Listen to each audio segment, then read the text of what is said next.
مومنو، تمہیں کیا ہوا ہے کہ جب تم سے کہا جاتا ہے کہ اللہ کی راہ میں جہاد کے لیے نکلو تو تم زمین سے چپکے جاتے ہو، یعنی گھروں سے نکلنا نہیں چاہتے؟ کیا تم آخرت کی نعمتوں کو چھوڑ کر دنیا کی زندگی پر خوش ہو بیٹھے ہو؟ سو دنیا کی زندگی کے فائدے تو آخرت کے مقابل بہت ہی کم ہے۔ اگر تم نہ نکلو گے تو اللہ تم کو بڑی تکلیف کا عذاب دے گا اور تمہاری جگہ اور لوگ پیدا کر دے گا اور تم اس کو کچھ نقصان نہ پہنچا سکو گے، اور اللہ ہر چیز پر قدرت رکھتا ہے۔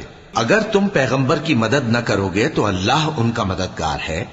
وہ وقت تم کو یاد ہوگا جب ان کو کافروں نے گھر سے نکال دیا۔ اس وقت دو ہی شخص تھے، جن میں ایک ابو بکر رضی اللہ تعالی عنہ تھے، دوسرے ہمارے پیغمبر صلی اللہ علیہ وآلہ وسلم۔ جب وہ دونوں غار ثور میں تھے، اس وقت پیغمبر اپنے رفیق کو تسلی دیتے تھے کہ غم نہ کرو، اللہ ہمارے ساتھ ہے۔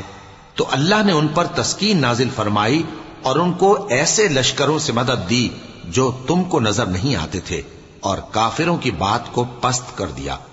اور بات تو اللہ ہی کی بلند ہے، اور اللہ زبردست ہے، حکمت والا ہے۔ تم ہتھیار تھوڑے رکھتے ہو یا بہت، گھروں سے نکل آؤ اور اللہ کے رستے میں مال اور جان سے جہاد کرو، یہی تمہارے حق میں بہتر ہے، بشرطے کہ سمجھو۔ اگر مال غنیمت آسانی سے حاصل ہونے والا اور سفر بھی ہلکا ہوتا تو یہ تمہارے ساتھ شوق سے چل دیتے، لیکن مسافت ان کو دور دراز نظر آئی تو عذر کریں گے، اور اللہ کی قسمیں کھائیں گے کہ اگر ہم طاقت رکھتے تو آپ کے ساتھ ضرور نکل پڑتے۔ یہ اس طرح اپنے آپ کو ہلاک کر رہے ہیں، اور اللہ جانتا ہے کہ یہ جھوٹے ہیں۔ اللہ تمہیں معاف کرے۔ تم نے پیشتر اس کے کہ تم پر وہ لوگ بھی ظاہر ہو جاتے جو سچے ہیں، اور وہ بھی تمہیں معلوم ہو جاتے جو جھوٹے ہیں۔ ان کو اجازت کیوں دی؟ جو لوگ اللہ پر اور روز آخر پر ایمان رکھتے ہیں وہ تو تم سے اجازت نہیں مانگتے کہ پیچھے رہ جائیں، بلکہ چاہتے ہیں کہ اپنے مال اور جان سے جہاد کریں، اور اللہ پرہیزگاروں سے واقف ہے۔ اجازت وہی لوگ مانگتے ہیں جو اللہ پر اور روز آخر پر ایمان نہیں رکھتے اور ان کے دل شک میں پڑے ہوئے ہیں، سو وہ اپنے شک میں ڈاواں ڈول ہو رہی ہیں۔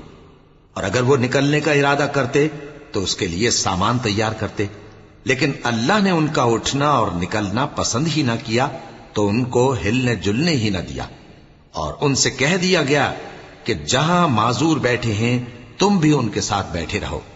اگر وہ تم میں شامل ہو کر نکل بھی کھڑے ہوتے تو تمہارے درمیان شرارت کرتے اور تم میں فساد ڈلوانے کی غرض سے دوڑے دوڑے پھرتے، اور تم میں ان کے جاسوس بھی ہیں، اور اللہ ظالموں کو خوب جانتا ہے۔ یہ پہلے بھی طالب فساد رہے ہیں اور بہت سی باتوں میں تمہارے لیے الٹ پھیر کرتے رہے ہیں، یہاں تک کہ حق آ پہنچا اور اللہ کا حکم غالب ہوا، اور وہ برا مانتے ہی رہ گئے۔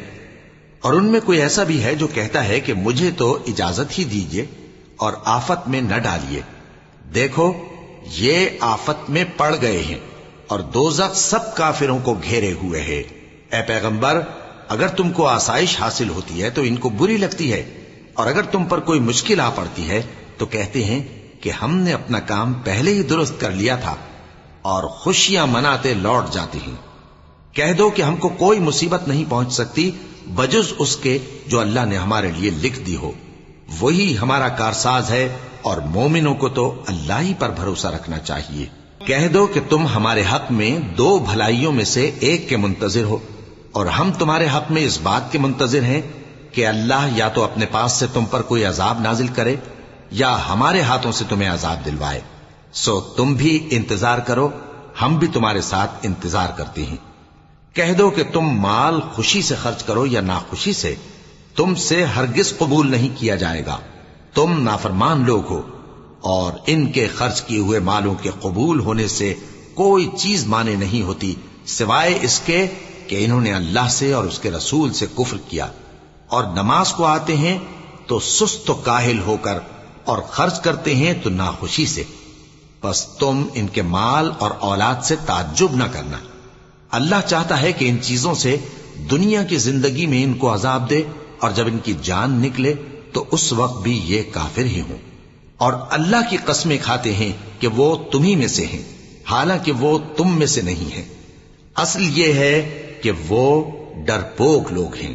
اگر ان کو کوئی بچاؤ کی جگہ جیسے قلعہ یا غار یا زمین کے اندر گھسنے کی جگہ مل جائے تو اسی طرف رسیاں توڑاتے ہوئے بھاگ جائیں. اور ان میں بعض ایسے بھی ہیں کہ تقسیم صدقات میں تم پر تانا زنی کرتے ہیں. اب اگر ان کو اس میں سے خاطر خواہ مل جائے تو خوش رہیں، اور اگر اس قدر نہ ملے تو جھٹ خفا ہو جائیں.